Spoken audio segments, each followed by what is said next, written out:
Assalamualaikum warahmatullahi wabarakatuh.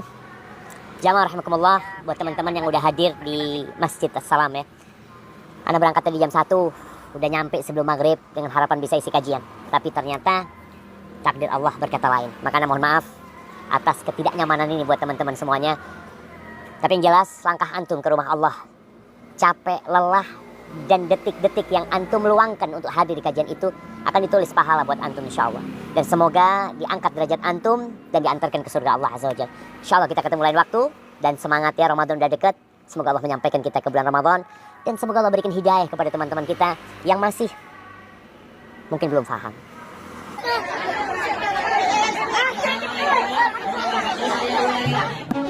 Pengajian Ustadz Syafiq Riza Basalamah di Masjid Assalam Purimas, Gunung Anyar, Kota Surabaya terpaksa dibubarkan Garekap Pemuda Ansor pada Kamis 22 Februari kemarin. Sempat terjadi kericuhan panas saat masa GP Ansor memaksa pengajian dihentikan. Penghentian paksa ini memancing emosi jemaah peserta pengajian hingga terjadi cekcok adu mulut. Aksi saling dorong pun sempat terjadi antara jemaah peserta pengajian dengan massa GP Ansor. Ketua PAC GP Ansor Gunung Anyar Asyikun Nahdli menyebut terpaksa membubarkan pengajian dan menuding Ustadz Syafiq Riza Basalamah membawa ujaran kebencian dan dirasa mengganggu keharmonisan.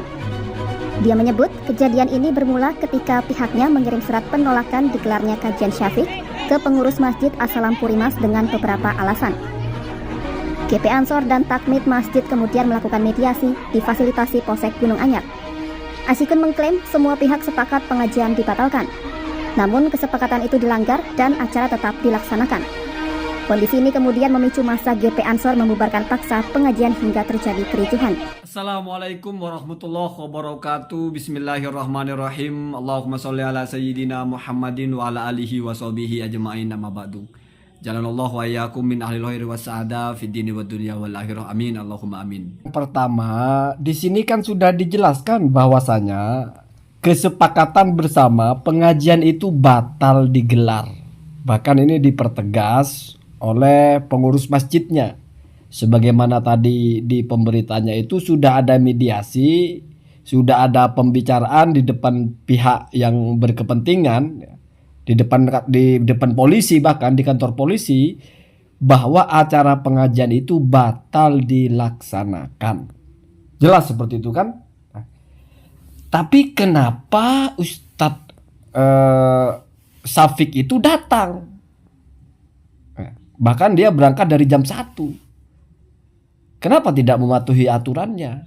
Ini siapa yang sebetulnya tidak bicara yang sebenarnya? Kalau misalnya masjid sudah mengatakan batal, ngapain Ustadz Syafiqnya datang? Tunggu dulu, kita tidak perlu bicara masalah mereka Salafi Wahabi. Tapi ini bicara gentleman agreement bahasanya, kesepakatan antar orang itu loh. Sudah sepakat tidak jadi kok datang, maunya apa? Itu kan nginjak-nginjak namanya. Kalau ketika perundingan itu disepakati datang, disepakati jadi boleh. Tapi sudah nyata disepakati batal, kok ada masyarakat berkumpul terus ustadznya datang. Ini yang miskomunikasi yang mana? Apa Ansor Bansernya, apa Ustadz Syafiqnya, atau siapa, atau ngeles aja, miskomunikasi gitu. Artinya mungkin walaupun tidak boleh tetap mau diadakan, kan begitu. Ya wajar dong, satu organisasi kita sudah capek-capek mengadakan audiensi, mengadakan mediasi, kita sudah sepakat dengan satu perjanjian, dilanggar. Bahkan kalau kita baca, itu sudah ideal perjanjiannya, kesepakatannya. Di situ sudah ada petugas gabungan.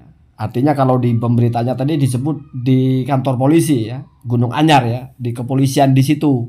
Kan sudah sepakat itu, batal ya. Hasilnya adalah bahwa pengajian Ustadz Syafiq Riza Basalamah itu dibatalkan. Bahkan di bagian selanjutnya dipertegas oleh ketua masjidnya ini ketika diwawancara oleh Detik Jawa Timur itu, bahwasanya ustadznya tidak datang katanya. Tapi itu tadi dia bilang datang. Ini siapa yang simpang siur ini? Perhatikan coba. Namun pengumuman pembatalan ini ada yang tidak sampai ke jamaah. Oh, jadi yang datang mereka itu nggak tahu kalau batal, nggak tahu bahasa apa ini, ngeles atau apa ya. Dan mungkin tidak melihat ada pembatalan. Mungkin karena Ustadz Syafiq idola, dia datang ke sini. Ungkap Iskandar. Jadi ustadznya datang katanya. Bingung juga, katanya batal tapi datang. Atau mungkin datangnya itu tidak mengadakan pengajian, tapi jamaahnya sudah kumpul, cuma mau ngobrol-ngobrol. Lah, itu sih cari-cari perkara, Pak. Sudah sepakat tidak ada pengajian, tapi jamaahnya semuanya datang, ustadznya juga datang. Katanya tadi tidak hadir. Gimana ya? Membingungkan juga dia.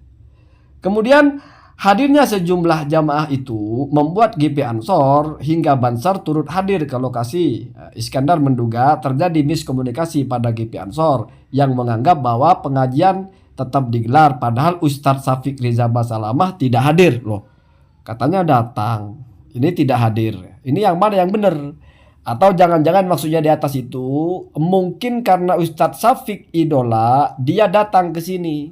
Yang datang siapa? Kalau jamaah kan bukan dia, tapi mereka. Itu berarti yang datang adalah Ustadz Syafiq, tapi di bawahnya tidak hadir.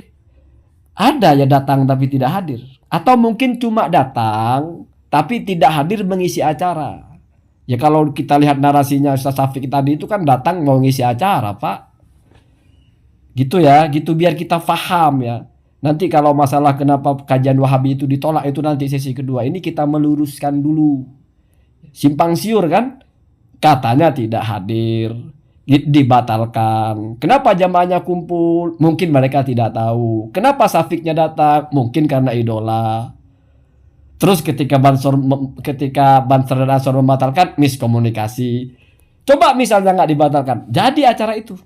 Artinya apa kalau jadi? Berarti mereka mengkhianati atau melanggar perjanjiannya dan kesepakatannya.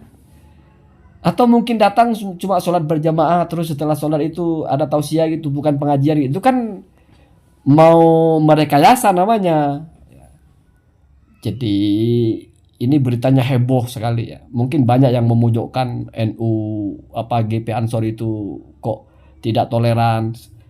Toleran itu ada batasnya, Pak. Nanti kita bahas di bagian kedua ya. Ini letak persoalannya seperti itu ya. Jadi simpang siur ini sebetulnya yang mana? Apalagi kalau mendengar narasinya Ustadz Syafiq itu.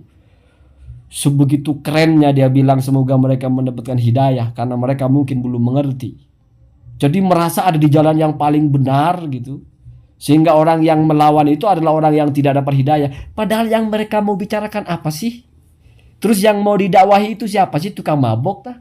Pembunuh kah? Palingan nanti ya masalah tahlilan lah, nggak boleh tahlilan itu dosa. Palingnya begitu, maulidan lah. Kok seperti sedang berjuang kepada orang-orang bejat, orang-orang kafir yang mau dijadikan orang yang dapat hidayah gitu loh. Kadang-kadang Ustaz Wahabi ini ya, lebay-lebay kayaknya. Jadi menyikapi sesuatu yang berbeda, dia tahu dia minoritas. Tapi merasa orang lain tuh nggak dapat hidayah. Agak mirip ini sama tetangga sebelah satu lagi ya. Allahumma tina